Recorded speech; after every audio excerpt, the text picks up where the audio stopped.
আপনারা আলহামদুলিল্লাহ আপনারা জানেন এই যে 21শে জুন নির্বাচন আসতেছে, সেই প্রেক্ষাপটে আজকে আমাদের এই প্রোগ্রামটি পরিচালিত হচ্ছে। আপনারা জানেন বিগত 8 থেকে 9 মাস আমরা দীর্ঘ অক্লান্ত পরিশ্রম করে বিভিন্ন সময়ে বিভিন্ন বিষয়ে বিভিন্ন সমস্যার সম্মুখীন থেকে উত্তীর্ণ হয়ে আজকে আমরা এই অবস্থানে এসেছি। এই নির্বাচনটি করার পিছনে বা এই পর্যন্ত আসার পিছনে অনেকটা প্রতীক্ষা, অনেক সময় লুকানো আছে। যারা আমার সাথে সেই সময়টুকু কাজ করেছে তাদেরকে আমি আন্তরিকভাবে ধন্যবাদ জানাচ্ছি। সম্মানিত ব্যবসায়ীবৃন্দ, আপনারা জানেন এই নির্বাচনটি কি ফরম্যাটে হবে। আমাদের পৌর প্রশাসক এবং উপজেলা ইউরো মহোদয়ের নেতৃত্বে এবং পৌর ফরম্যাটে নির্বাচনটি অনুষ্ঠিত হবে।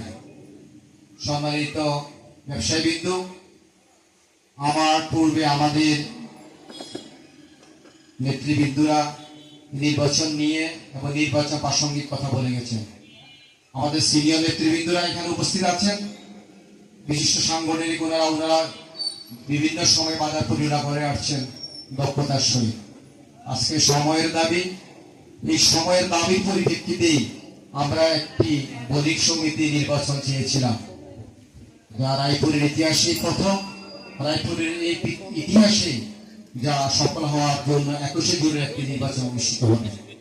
আর ওই নির্বাচনকে সাফল্যমণ্ডিত করার জন্য আমরা সবাই কাঁধে কাঁধ মিলিয়ে কাজ করে যাব।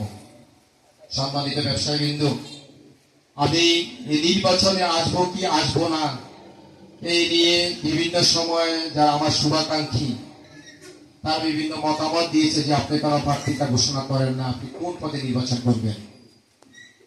এর আগে আমার সংগঠনের বিভিন্ন নেতৃবৃন্দ তারা তাদের অবস্থান থেকে তাদের প্রার্থিতা ঘোষণা করে দিয়েছে।